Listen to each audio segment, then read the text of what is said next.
Welcome to Project Fennec, flight emulation with neural networks for event characterization. My name is Raymond Link, and I've had the privilege to serve as the team lead for this project over the past year. To start, I have to explain a little bit about what linear dynamic modeling is. And this is really the aspect of our project that we're trying to approach. So imagine you're in a car and you're going like 65 on the highway down 20, and you hit a pothole. Before you hit the pothole, your car is just going along steady on a steady route.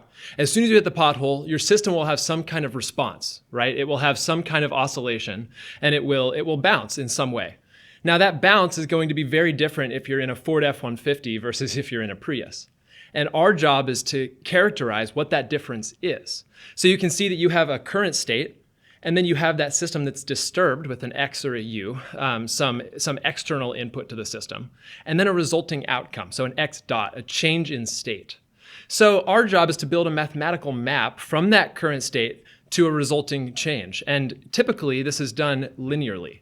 And in the most basic form, you can see here that X dot equals AX plus BU. And those A and B matrices are actually what changes the system. They're different matrices that have a lot of different numbers in them that actually determine what the change in the system is. And in its most simple state, you can see it's still a little complex. Now, when we go to helicopters, things kind of get crazy. You have full 6 degrees of freedom instead of just one linear degree of freedom. And you can roll, pitch, yaw around every single axis. And this creates 4 highly coupled nonlinear control inputs. So when you change one thing, everything else changes too. This gives 36 stability derivatives, which were those entries in your A matrix, and then 24 control derivatives, which were your entries in that B matrix. And these are incredibly difficult to actually derive and measure for a certain system. Every time the temperature changes, every time the wind changes, these values end up changing. So it means a lot of flight testing, a lot of pilot hours, a lot of gas, and honestly, a lot of engineering effort that machine learning hopefully can help with. So that's where our project comes in. So the background for this project is that traditional dynamic modeling, this process that I just explained, can be 1, complex, as we just kind of explained, 2, expensive. It takes a lot of time and money to be able to develop one of these systems. And a lot of times it's not even worth doing for expendable vehicles like autonomous systems. And it's specific. You have to measure certain frequencies of oscillation for helicopters. You have to do certain flight maneuvers to be able to get into the nicks and crannies of what the flight envelope is. And our job is to see if it's possible to get these data points using just regular flight data. So why does this really matter? What's the societal and global impact? There's 3 things that we really came up with. 1, commercial. A lot of people fly on helicopters every year, and it's a very big industry, and we want to keep them safe. And as we get more towards fly-by-wire helicopters being computer controlled, really good models of these helicopters are incredibly important. 2, for the military, getting a competitive advantage over your opponent helps keep our freedom safe. And the Navy is very intrigued in what these different capabilities can look like for neural networks. And 3, for missions applications. JARS, MAF, a lot of these companies really don't have the engineering effort or honestly the funding to be able to create models for their helicopters. So being able to give them that model is something that we are really passionate about. So in order to get into this project, we want to talk about what a neural network is. So we have our input layer, those 3 orange dots on the left. And those are inputs to the system. And then you have hidden layers, which we call each of those green dots as a node, with connections in between. And those connections are each equations that have different weights and balances depending on what data you're trying to train. And then your output layer. So our job is to feed in flight data and be able to train the network on that data with inputs and outputs, and hopefully correlate the inputs and outputs together so that it can predict the system in the future. So the scope of our project based on this has been broken down into 3 research questions. 1, can we locate the center of gravity of the helicopter based on only the flight response? So this is incredibly important for the Navy, but also just regular helicopters as well, because you need to have good ideas of what your center of gravity is in order to fly stably. 2, develop a simulation model. So this dynamic system, we want to be able to quantitatively describe that system. And 3, can we estimate the stability and control derivatives, the A and B matrix that we talked about earlier, to augment the linear system? Now for our project structure, it's very cyclical. We start with collecting data through our flight test team with our 2 research vehicles. We go to designing and training the neural networks with our machine learning team. And then we determine the accuracy of that with our ground test team, and then do the whole cycle again until we hopefully develop an actual validated model for our system. Broken down our team structure, I'm the team lead, and under me are all of these different rows and columns creating actual subject matter experts for each individual section of this project. We have been mostly funded by the US Navy. The NOC-80, the Naval Air Warfare System, have actually given us $15,000 for this project, and we have spent $7,600, leaving quite a bit of room for next year's team if that's a possibility. I'm going to hand it over to Zach Hash for our flight test team. My name is Zach. I'm a member of the flight test team. I'm going to talk a little bit about our sub-team as well as our helicopter. So first, our responsibilities are split up into 3 categories. 1 is helicopter setup, researching the parameters. 2 is data collection, collecting data. 3 is pilot certification and learning the systems of these helicopters. A little bit about our system.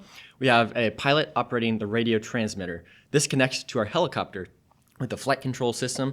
We have a Pixhawk 6C Mini that controls the control surfaces of the helicopter as well as collects data, and connects to a ground station where we have another team member monitoring the flights. We are using an SAB Goblin RAW 420 RC helicopter. This serves as a platform for that flight computer. And with this, one of the issues we're trying to address is, can we develop a model for this RC helicopter that wouldn't normally have the resources developed or put towards developing this model. And a secondary use for this is that it has representative actuation. It has a full cyclic, collective, and pitch, as well as a flybarless system and an angle of attack tail rotor. And so we're seeing if what we're doing now can be scalable to a full-size helicopter. So this semester, some major milestones for our flight test team was adding a second research vehicle named Becky. This was primarily devoted to center of gravity adjusted flights. And so we modified the battery mount for 5 different locations for that battery. We also have been working on implementing remote ID to come into compliance with FAA regulations. We've added some lights and have been working on troubleshooting some firmware updates to adjust our data collection. Speaking of that, our original approach was quantity, get as many flights as we can. But then while we realized we eventually do want to push the bounds of the flight envelope, right now we need clean data to develop a robust model. And so we shifted our strategy to a fewer, cleaner quality flights in low-wind environments, which involved flying at night most of the times. So we added some lights to the helicopter. Another major milestone for our team has been developing this flight dynamics research lab. We started with a go-kart in the middle of the lab and now have a lab with procedures, safety procedures, methods, and a sustainable model for future teams for flight dynamics research. Now, let's get into the research questions, starting with the center of gravity question. Our approach for predicting this center of gravity was incremental. We started with a 2 degree of freedom powered pendulum, then moved to a 2 degree of freedom yaw and pitch system. These were both successfully predicted with the neural networks, and so we went on to implementing flight data and adjusting the center of gravity with those 5 slots. And these were adjusted in 4 millimeter increments, which resulted in this center of gravity of the entire helicopter adjusting by 0.67 millimeters, which is a small amount compared to the almost a meter long length of the entire helicopter. And so there are 5 different distinct locations to train and predict these neural networks. And we call these locations bins. And for our approach for these neural networks, we use a categorical model where the neural network determines which of those 5 bins the data has been flown in, so which location that battery was in. And you can see here on the orange line, that is the average prediction of where the location of the center of gravity is, expressed in terms of percent confidence. So we have bin A, bin B, and bin C. And since bin A has the highest percent confidence, this data has been predicted to be in bin A. For our results for this center of gravity prediction, they were a massive success. 65% of our flights were predicted correctly. And this is significant because we were only using 2 flights per category, so 10 total flights. and the remainder of those flights was within one bin, which results in a precision of plus or minus 0.67 millimeters, which is very significant given the low amount of data we had. So some future work would be just increasing the data to increase accuracy, as well as developing a spatially continuous method and expanding the CG into the lateral axis. Now I'll pass it off to Micah. Hi, my name is Mike Heikela. I'm on the machine learning team, and I was working on the question 2, which is, can we create a simulation model using neural networks? So just briefly, I want to go over the neural network framework for how we were setting this up. So for our neural networks, we're given inputs, and those inputs include 2 things, a history of states and also a history of control inputs. The history of states describe the relative motion of the helicopter from roll rates to acceleration in the X direction. And then also we have our control inputs, which are the servo motors, which control the flight surfaces on the helicopter, such as the pitch of the tail rotor. Now these inputs go into multiple neural networks. We actually have a different model for every state that we're trying to predict. So in the case here on the slide, we have 12 different states, and we also have 12 different models that we're using to predict future states. So each of these models take in the inputs and predicts the next state for each of those states that we're predicting. And then those states are then put back into the neural network models to then predict continuously, repeatedly, indefinitely into the future, the motion of the helicopter. So to kind of test out this theory of whether or not this would work, we started out really simple with a very simple prototype system. And this included a drone motor on a one-dimensional linear sliding system where the drone motor would move up and down, and we would basically measure the height of this system with an ultrasonic sensor. And so we had one state, which was the height, and one control input, which was the speed of the motor. And we were able to do this well with only 3.7% error. And so with this, we actually moved on to another prototype with 2 degrees of freedom, and then also completed it there. And this is significant because we were able to do this with real and perfect data. And so this was very helpful moving forward in the project. And then we moved on to simulator data. So the reason why we use simulator data is because at this point, the flight test team had a steep learning curve with getting the helicopter up and running. And with a limited amount of test data flights, we put our focus on creating test data for question 1, which is the center of gravity. And so with a very small amount of data, it wasn't sufficient for question 2. And so we put our focus into simulator data for a similar RC helicopter. And with this, we were able to get a success for question 2. And as you can see, 2 examples, graphs on the slide, are pitch rate with 5.5% error and X acceleration for 7.6% error. And we were able to get similar results for all 12 of the states that we were predicting. And I'll pass it on to Garrett. Hello, I'm Garrett Vanderweel, and I'll be talking to you guys about parameter estimation for how to predict those A and B matrices that we see in the state space system that describe our helicopter. And like the other experiments or the other questions that we were answering, we didn't start with the helicopter. We started with a simplified experiment where we could try and verify our model first. And this is the 2 degree of freedom Quanser Aero 2. And the beauty of using this system is that we know, measured by Quanser, the A and B matrices, the stability and control derivatives. So we can use those to compare what our model was able to predict. And we are not predicting actually that A matrix on the slide, but rather the controlled A matrix, because this is a full state feedback controlled system that you can see in the modified state space equations below. So the key for how this neural network functions is by using a modified loss function. So what we're doing is we're informing the neural network about the physics of the system. So we are using pitch and yaw accelerations. The C1, C2, those coefficients are the unknowns that the neural network is estimating. And then it predicts a combination of those coefficients, plugs it into the equation, and if it matches the pitch acceleration, for example, then the loss would be equal to 0. So we're trying to minimize that function to always be close to 0. The second component of loss, I'm calling it the gradient loss, and this is basically where we're assuming that the coefficients do not vary with time because we're only doing small angles and we're not varying the flight conditions. So I'm penalizing the neural network if it predicts coefficients that vary over time. And that's why I have it just subtracted from 0 to indicate that. And then the result of this is just the sum of each of the components to get the total loss function.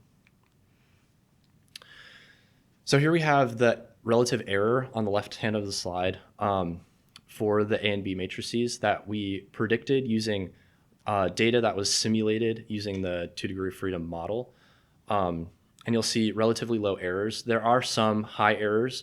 For example, in that first row and the fourth column of the A matrix, you'll see an error over 100%. And this is likely because this coefficient that was being predicted is modifying the yaw velocity, and it's an equation that predicts the pitch acceleration. So it's likely a very small magnitude, so it's really hard to hone in on that value.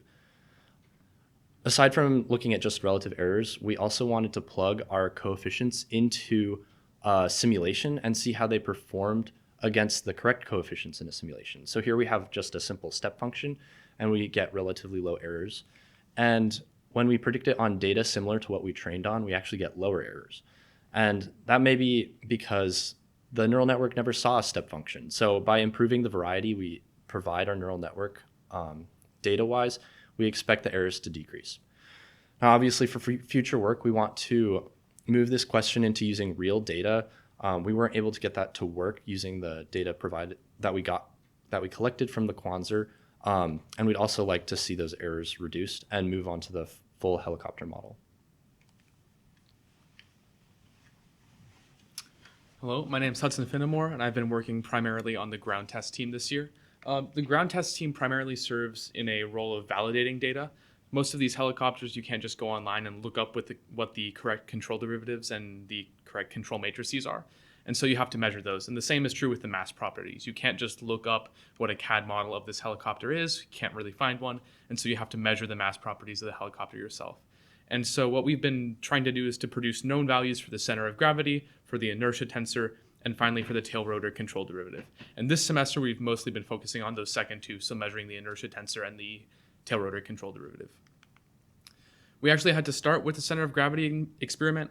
We initially planned on doing this by making a frame which we could mount the helicopter in and then hanging that frame from different axes, letting it settle under its own weight, and then you can use that angle by which it deflects. And all of those combine together to calculate where the center of gravity of the helicopter is. And while this is a very precise method, we unfortunately had a lot of sources of unknown, inconsistent error that we weren't able to mitigate. And so we switched to using a balancing system where we would balance that same frame both with the helicopter in and out of the frame and measure the location of that balance point when it's balanced correctly at 0 degrees. And you can use those numbers to calculate what the center of gravity of the helicopter is. And we had to do this because that was a precursor to the inertia tensor experiment. And the inertia tensor is kind of a matrix of numbers that represent how the helicopter responds to torques and how it responds to those with rotations under all sorts of different axes. And the way we did this was by using a device called a trifilar pendulum. Essentially, you have a disc that is hung by 3 wires, and then you let the disc oscillate about an axis perpendicular to its face that passes through the center of that disc, and you can kind of see that in the top left image there, how it's oscillating. And you can measure the rate of that oscillation and the rate at which that oscillation decays, how fast it stops rotating. And you can use those to calculate both the moment of inertia of the disc and anything else that is sitting on that disc. And so by performing around 850 tests under 19 different configurations with the helicopter in and out of the frame rotated at different angles, known angles relative to known axes, you can then isolate the inertia tensor of the helicopter. Initially, through a lot of simulation and experimentation, we found out that the precision of this device decreases greatly with increased damping. So if the oscillation dies out much quickly or very quickly, then the precision of the device will be much lower. And so we started off by using universal joints as pivots and some very thin wires that allowed us to have really low levels of damping and as such really high levels of precision. Unfortunately, this wasn't strong enough. We ended up having to measure the inertia of much heavier objects than we initially expected. And so we had to switch to a setup that used pulleys and hooks that was significantly stronger, but actually increased the variance and decrease the precision by quite a lot, around a factor of 10.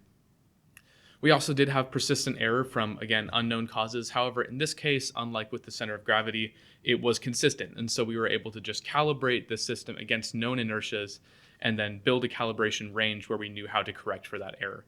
But this did mean that you can't measure anything out of that range because you don't know what the error in that area is. And then finally, we did have some issues with the helicopter and the frame interfering that changed our plans for how we were going to rotate it about those known axes. And the solution that we picked to solve that did work. It allowed us to do everything like we needed to. Unfortunately, it did result in slightly decreased accuracy. So these are our results for the inertia tensor measurement. That top matrix is the values of the inertia tensor, and then the bottom matrix is a 95% confidence interval that we estimated using statistics and numerical simulations. If you notice, some of those confidence interval values are quite large compared to the actual inertia tensor value that they are referencing. This is because a lot of these values are really, really small. The values in the tensor range from the inertia of something like a large water bottle all the way up to something like a 45-pound plate that you might see at a gym. And so this range is so big that if we start measuring things on the much lower end of that range, you are running up against the fundamental precision limits of the device. And so because of that, future work for this team with regards to the inertia tensor largely should focus around decreasing the variance and increasing precision so we can be more confident about the values that we measure. Hi, my name is Timote Turk. I've also been a member of the ground test team. One of the other deliverables we hope to achieve this semester was to estimate the tail rotor control derivative of the helicopter. The tail rotor control derivative is a coefficient that correlates the angle of attack of the tail rotor blades to the moment produced about the z-axis of the helicopter. The z-axis of the helicopter is the one going vertical through the center of it. And so we chose to do this one because it's the least complex to measure using traditional experimental methods. So we were able to design a custom wind tunnel sting that was able to measure the moments on the z-axis. We used strain gauges in a full Wheatstone bridge configuration in order to isolate the torque from the bending moment that was produced by the tail rotor. And then by altering PWM voltages to the servo of the tail rotor, we were able to achieve known pitch angles and then correlate those to the moments produced. And these are some of our results. As you can see, there's a distinct positive correlation between wind speed and the control derivative. The error bounds that you see there are result of the propagation of 95% confidence intervals from our calibration and test data. So for future work, we'd love to do this experiment again. Due to time constraints, we were only able to do it one time. So we need to ensure repeatability and keep on doing these experiments, potentially on other control derivatives as well. To summarize some of the future work for our team, for the flight test would be to simply collect more high-quality data for machine learning, get lateral CG directions, predictions, real data for simulation predictions, physical data for control derivative predictions. And then for the ground experiments team, we want to improve user experience for our test stand, making it easier to collect all that data we need to do. And then we want to expand our measurement envelope and look at reducing a lot of the errors we were seeing. And then do all those experiments for more helicopters and more control derivatives. The team would like to give a very special thanks to the Naval Air Warfare Center Aircraft Division for their sponsorship of this project, as well as Professor Schubarth and Quinn Sukia for their help on our flight test team to make sure we're operating our helicopters well and safely, the Civil Engineering Department for the use of their weather station, and Bill Geyer for Ardu Pilot for his help on setting up our flight controller. Are there any questions?